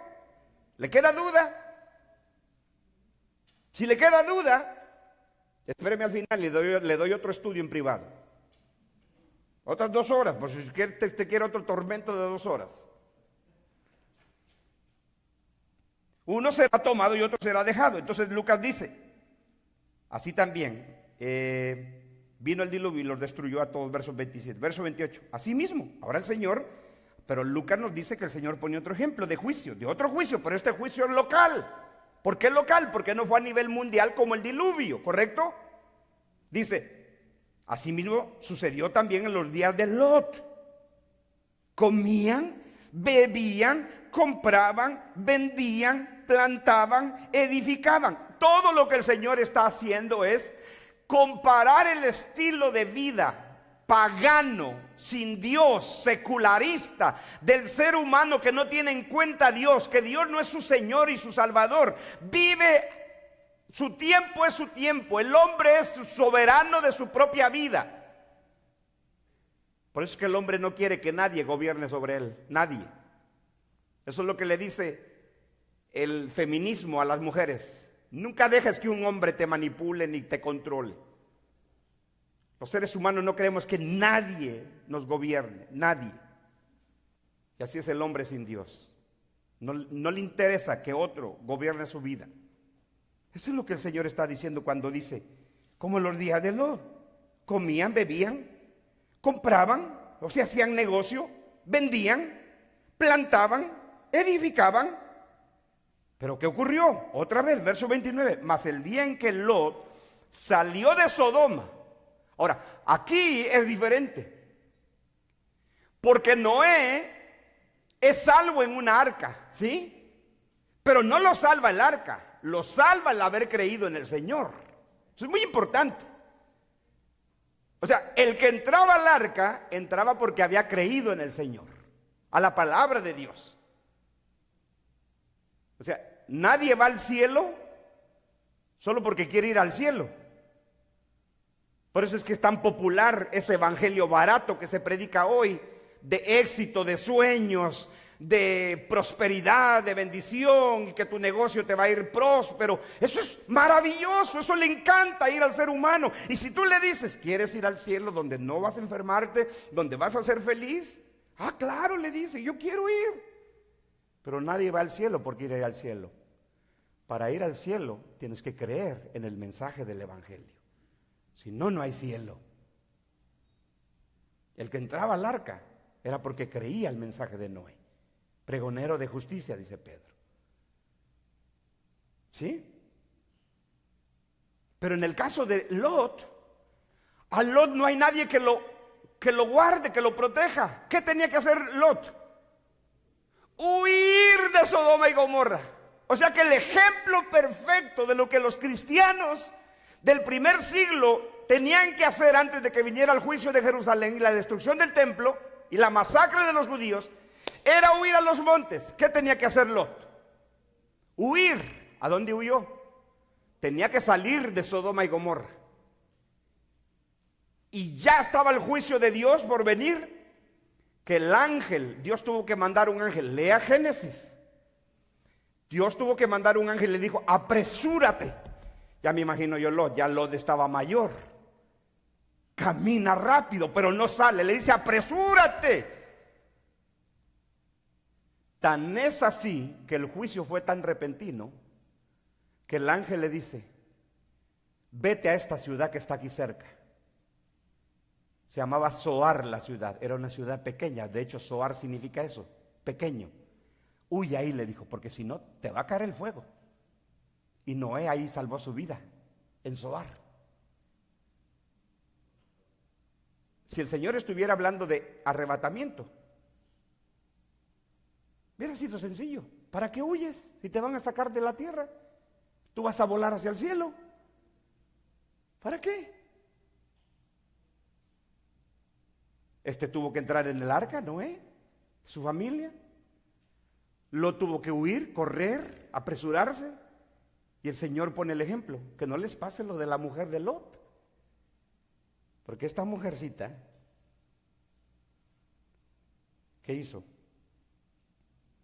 Dice, versículo 28, así mismo sucedió en los días de Lot, comían, bebían, se compraban, vendían, plantaban, edificaban, mas el día en que Lot salió de Sodoma, llovió del cielo fuego y azufre, literal, eso fue literal, aquí no es simbólico, cayó fuego y azufre y los destruyó a todos. Otra vez el término destrucción, otra vez, los destruyó a todos.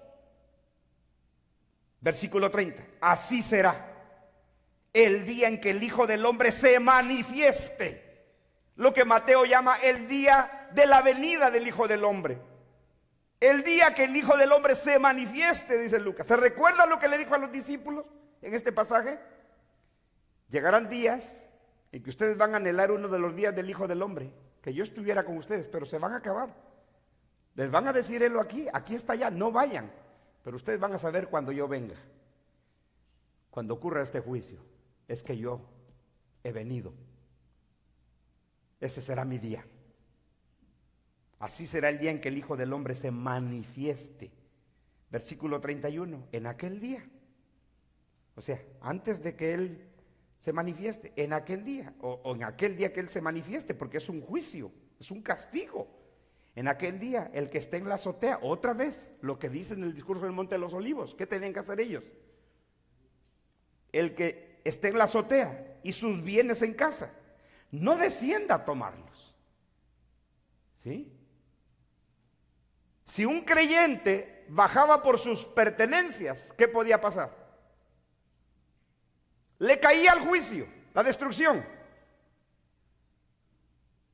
Si estaba en la azotea, ¿qué tenía que hacer? No volver por sus pertenencias. Sí, huir. Dice, en aquel día el que esté en la azotea y sus bienes en casa no descienda a tomarlos. El que esté en el campo, ¿qué dice? Así mismo no vuelva atrás, o sea, no regrese a su casa. Eso significa volver atrás. La gente iba al campo, trabajaba en el campo, regresaba a su casa. Usted lo sabe, ese es el estilo de vida del campo. La gente va a trabajar al campo, trabaja unas horas y regresa a su casa. Eso es lo que el Señor está diciendo. Si tú estás en el campo, no regreses a tu casa. Huye, huye. Entonces cuando Él dice, dos estarán en el campo, uno será tomado y otro será dejado, no habla del juicio sobre los creyentes, porque ellos iban a huir. Habla sobre los judíos. Porque en el juicio de Jerusalén, no todos los judíos fueron masacrados. Más de 1 millón fueron masacrados. Cerca de 2 millones fueron vendidos esclavos, pero quedó gente en Jerusalén. No todos murieron. Por eso el Señor dice, uno será tomado, otro será dejado. No es que el Señor está hablando 50 y 50. Está poniendo el ejemplo de lo que ocurriría. En aquel día, dice el que esté en la azotea y sus bienes en casa. ¿Con quién está hablando aquí? Con los discípulos. Está instruyendo a los discípulos cuando ellos tenían que huir. En aquel día, el que esté en la azotea y sus bienes en casa no descienda a tomarlos. El que esté en el campo, asimismo no vuelva atrás. Les dice ahora, les pone otro ejemplo. Acuérdense de la mujer de Lot. ¿Cómo podían olvidarlo ellos si desde niños ellos habían leído en las sinagogas las historias de Génesis? ¿Cómo podían ignorar esto? Acuérdense, les dijo, de la mujer de Lot. Todo el que procure salvar su vida, la perderá, y todo el que la pierda, la salvará. En otras palabras, aquí está hablando de vida física. Si tú crees que quedarte, les dice el Señor a sus discípulos, es salvar tu vida, no, muchacho, la vas a perder. Porque otra vez, el Señor instruye a los discípulos lo contrario a lo que hacía la gente cuando un ejército atacaba su ciudad. Se encerraban en la ciudad porque tenían los muros. El Señor les dice a los discípulos, salgan de la ciudad. Eso es lo que les está diciendo cuando le dice, si tú procuras salvar tu vida, la vas a perder. Pero si tú la pierdes, si tú le quitas valor a tu vida física, y honras mis instrucciones, tú la vas a salvar. Eso es lo que está diciendo el pasaje. ¿Sí? Acordaos de la mujer de Lot, todo el que procure salvar su vida. ¿Y por qué pone el ejemplo de la mujer de Lot? Porque el libro de Génesis dice que cuando ellos vienen saliendo de Sodoma y Gomorra, la mujer de Lot voltea atrás a ver la ciudad. En otras palabras, vuelve su vista atrás porque le dolió lo que estaba dejando. Su corazón de esta mujer estaba en Sodoma y Gomorra, no estaba en las instrucciones de Dios. No estaba en vivir para Dios, estaba en la tierra, en Sodoma y Gomorra. ¿Y qué hizo Dios? Trae juicio sobre ella y la convierte en estatua de sal. Es así que quedó salada para siempre, ¿no? En estatua de sal. ¿Sí? ¿Ve lo que hace Dios? Por eso les dice a sus discípulos, acuérdense de la mujer de Lot. Todo el que procure salvar su vida la perderá, y todo el que la pierda la salvará. Os digo que en aquella noche, o sea, en esa noche de juicio, estarán dos en una cama. Este es el ejemplo que Lucas menciona y que Mateo no menciona en capítulo 24 de Mateo. El uno será tomado, el otro será dejado, parámbalo. Versículo 35, dos mujeres estarán moliendo juntas, la una será tomada, la otra será dejada. Dos estarán en el campo, el uno será tomado, el otro será dejado. Ahora, por si nos queda una duda, que si estos que son tomados y dejados, ¿usted cree que se refiere al arrebatamiento? Está demostrado bíblicamente que aquí no está hablando del arrebatamiento, que no tiene nada que ver con el fin del mundo, ni el fin de la era cristiana, porque la era cristiana no tiene fin. Está hablando del juicio de Jerusalén, que los que son tomados son los que son llevados en juicio, los que son dejados quizás los que permanecieron sin haber sido masacrados. Pero no está hablando de los creyentes. Aquí, los que... Ahora, podría presentarse la idea de que alguien diga, el que es tomado, ya demostramos bíblicamente que es el que es llevado en juicio. El que es arrastrado en juicio, el que es masacrado en juicio. Ese es el ejemplo. Pero ¿qué es del que es dejado? ¿Son los creyentes? No, tampoco son los creyentes. Porque los creyentes huyeron a los montes, ¿no es así? No pierda eso. Por eso los discípulos, cuando el Señor les pone el ejemplo del diluvio, de Sodoma y Gomorra, de la mujer de Lot, Y les dice, uno será tomado, otro será dejado en la cama, uno será tomado en el campo, otro será dejado, uno será tomado en el molino, la otra será dejada. Los discípulos le preguntan, Señor, ¿dónde va a ocurrir eso? Versículo 37. Y respondiendo le dijeron, o sea, los discípulos, sigue hablando con los discípulos. Le dijeron, ¿dónde, Señor? O sea, como diciéndole, Señor, ¿dónde va a ocurrir esto de que unos serán tomados, otro será dejado? ¿Dónde va a ocurrir esto? ¿Qué les dice el Señor?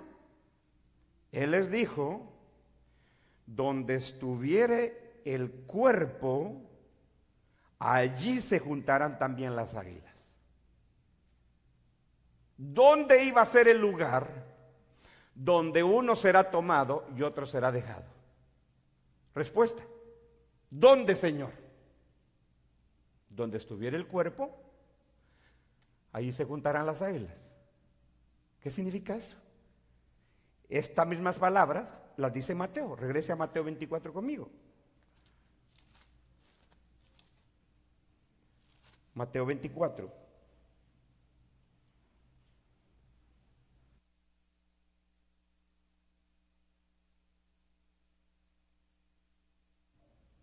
¿Lo tiene? Ahora regrese al versículo 27. Menciona Mateo lo mismo que Lucas. Porque como el relámpago que sale del oriente y se muestra hacia el occidente, así será también la venida del Hijo del Hombre. ¿Cómo le llama Lucas a esta venida? El día del Hijo del Hombre, ¿verdad que sí? ¿Qué es el ejemplo del relámpago? Lo repentino del relámpago. Ese es aquí el ejemplo del relámpago. Lo repentino que sería este juicio. Versículo 28. Porque donde quiera que estuviera el cuerpo muerto, ¿se da cuenta que Lucas no menciona la palabra muerto? Él simplemente dice, donde estuviera el cuerpo, ahí se juntarán las águilas. Pero Mateo sí lo dice, donde estuviera el cuerpo muerto, ahí se juntarán las águilas. ¿Cuál es el ejemplo aquí? Porque este es un ejemplo. Cuando los discípulos le preguntan, Señor, ¿dónde va a ocurrir que uno es tomado y otro será dejado? Para responder que el que es dejado no son los cristianos. Los cristianos huyeron a los montes, ¿correcto? Ellos le dicen, ¿dónde, Señor?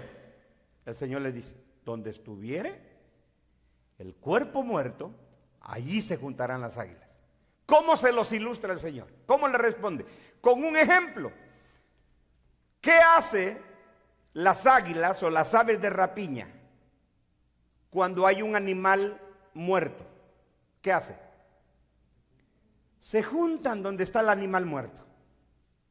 Huelen la carroña, porque son animales de carroña, son animales que les gusta la carne podrida. De hecho, las aves de rapiña son aves carnívoras porque comen animales.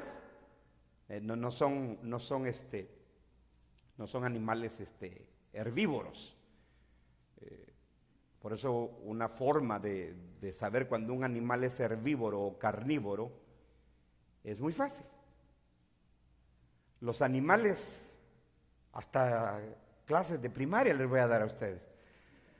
Los animales que comen hierbas, sus ojos los tienen hacia los lados de su cara, de su rostro. Los animales que son carnívoros los tienen enfrente. ¿Sí? Y el águila es un animal carnívoro, come carne. La visión del águila puede ver una presa a una distancia de 1 milla más todavía. Entonces, los animales de carroña o los animales que comen animales muertos, ellos saben cuando un animal está muerto en el campo. Y entonces lo que empiezan a hacer es que empiezan a dar vueltas. Hasta que vienen, bajan y se comen ese animal. Ese es el ejemplo del Señor. Donde esté el cuerpo muerto, ahí van a descender las águilas o las aves de rapiña. Porque aquí la palabra águila se puede traducir ave de rapiña, águila o todas las animales que son aves de rapiña. Ahora, ¿qué tiene que ver esto con este juicio? Vaya conmigo a Deuteronomio. Deuteronomio, por favor. Capítulo 28.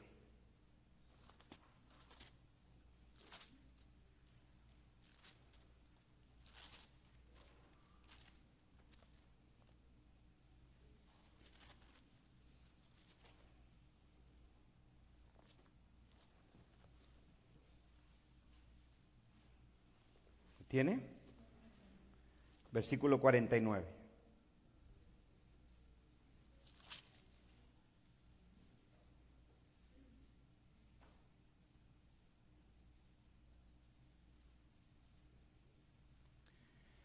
Si usted lee el contexto en su casa, el Señor está hablando, advirtiendo a su pueblo, Israel, es lo que se llama aquí las maldiciones por la desobediencia, las bendiciones por la obediencia. Es lo que el Señor le está diciendo a Israel cuando está en el desierto camino a la tierra prometida. ¿Sí? Porque Moisés vuelve a repetirles la ley que les había dado en el libro de Éxodo, o sea, cuando salieron de la esclavitud de Egipto. Por eso se llama el libro de Deuteronomio, porque es como una segunda ley, porque el libro Deuteronomio, eso significa dos, o segunda, y luego la otra palabra es ley, segunda ley, pero no es que le está dando otra ley, sino que les está repitiendo la ley de Moisés, o la ley que Dios les dio cuando salieron de la esclavitud de Egipto en el desierto, pero esa generación no había oído, esta generación ahora no había oído la ley originalmente, entonces se les repite. Y lo que hace es que les está dando las bendiciones por obedecer a Dios y la maldición por la desobediencia. Recuerde que maldición no significa estar maldito, como lo entiende la gente el día de hoy. Maldición en las Escrituras significa ser castigado, recibir un juicio, un castigo por desobedecer la ley de Dios. Eso significa maldición. Entonces Dios le está diciendo, si tú me obedeces, estas son las bendiciones. Si tú me desobedeces, estas son las maldiciones. Y entre una de ellas estaba esto. Versículo 49. Versículo 37, leamos un poquito del contexto. Dice, por cuanto no serviste a Jehová tu Dios con alegría y con gozo de corazón por la abundancia de todas tus cosas, servirás por tanto a tus enemigos. O sea, como diciéndole Dios a su pueblo, si tú no me sirves a mí de corazón, vas a servir a tus enemigos. Dice, servirás por tanto a tus enemigos que enviaré. ¿Quién iba a enviar esos enemigos contra de Jerusalén, de Israel? Yo, dice el Señor. Servirás por tanto a tus enemigos que enviará Jehová contra ti con hambre y con sed y con desnudez y con falta de todas las cosas, y él pondrá yugo de hierro sobre tu cuello, o sea, esclavitud, hasta destruirte, le dice a Israel. Versículo 49, Jehová, otra vez, ¿quién haría esto? Jehová traerá contra ti una nación de lejos, del extremo de la tierra, que vuele como águila, nación cuya lengua no entiendas. ¿Lo entiende? ¿Lo entiende o no lo entiende? ¿Qué Dios le está diciendo al pueblo de Israel? Si tú me desobedeces, tú no me sirves a mí, vas a servir a tus enemigos, y yo voy a traer a tus enemigos. Lo voy a traer con hambre, con destrucción. Y ese enemigo que yo voy a usar será una nación de lejos. Y esa nación vendrá sobre ti como ¿qué? Como águila. O sea, como ave de rapiña, para destruirte. Por eso cuando el Señor pone el ejemplo del águila donde está el cuerpo muerto, los discípulos le preguntan, Señor, ¿dónde, Señor? O sea, ¿dónde uno será tomado y otro será dejado? Donde esté el cuerpo, ahí se juntarán las águilas. En este caso, ¿quién entonces será el cuerpo muerto en la destrucción de Jerusalén? ¿Quién representa el cuerpo muerto? Los judíos, que serían masacrados, llevados a esclavitud, vendidos a las naciones. ¿Quién sería el águila que volaría sobre el cuerpo muerto? Los romanos, liderados por el general Tito, que destruyó Jerusalén. Eso fue lo que el Dios le dijo a Israel desde los días de Moisés. Si tú no me obedeces a mí, si tú no me sirves a mí de todo tu corazón, le vas a servir a tus enemigos, y tus enemigos yo los voy a traer como un águila, y van a venir con destrucción como sobre ti.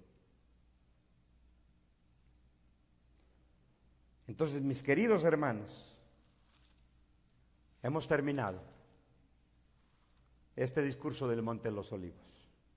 Nada tiene que ver con el arrebatamiento. Los creyentes, los que son dejados no son los creyentes, ellos huyeron. Los que son tomados son los que son destruidos. Y es probable que los que son dejados son aquellos que no fueron masacrados. Ahora recuerde usted, y termino con esto. En aquel tiempo, y aún en el Antiguo Testamento podemos leer pasajes, pero por causa del tiempo no lo vamos a hacer. ¿Qué hacía una nación cuando venía a pelear con otra? La destruía. Pero también hacían ¿qué? ¿Qué hacían? Se llevaban lo mejor de esa nación que conquistaban. ¿No es así?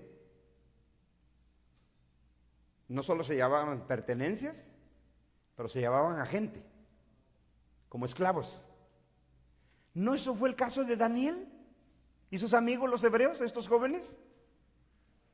Cuando Babilonia conquistó a Israel en los días de Daniel, no se llevaron cautivo, a los judíos se los llevó cautivos Babilonia, pero se llevó lo mejor. Y entre ellos estaba ¿quién?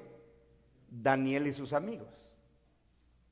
Porque los países que conquistaban una nación se llevaban la gente más inteligente, aunque usted no lo crea, pero se llamaban los más guapos, las mujeres más bonitas, y a veces dejaban lo más feo. Y nadie se sienta aludido, porque aquí todos se ven espectaculares.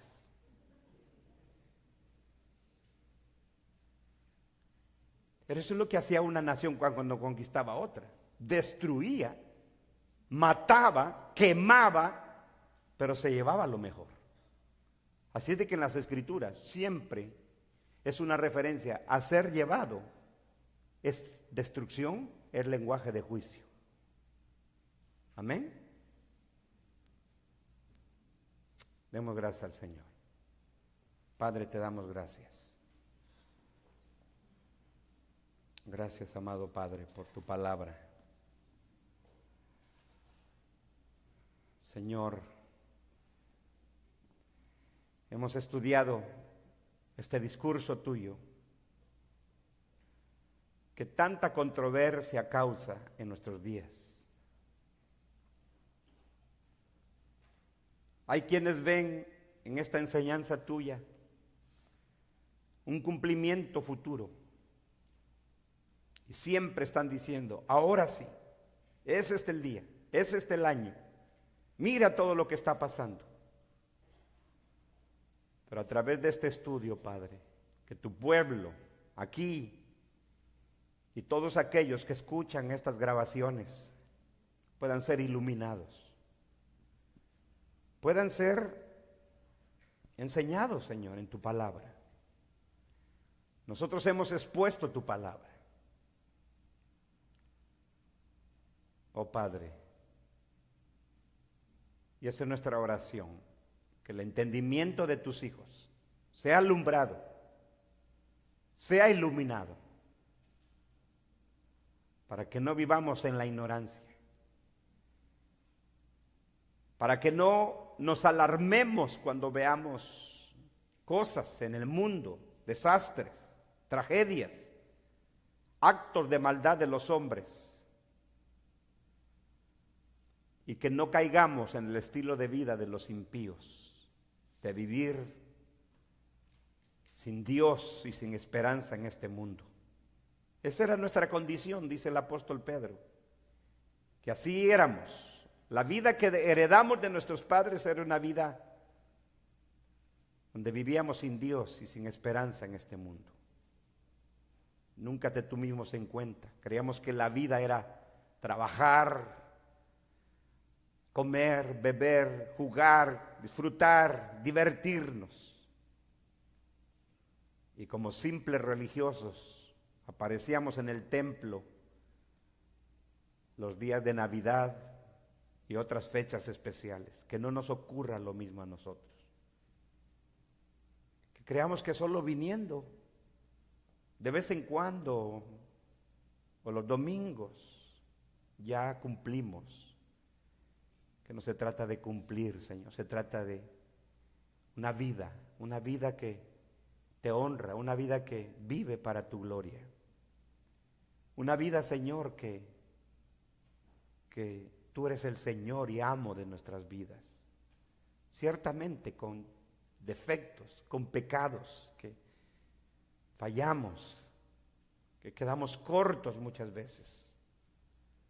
Pero no, como no es por nuestras obras de justicia, Señor, es por la fe. La fe es la que nos aferra a ti, Señor. Así como en los días de Noé, el que se salvaba es el que creía al mensaje que predicó Noé.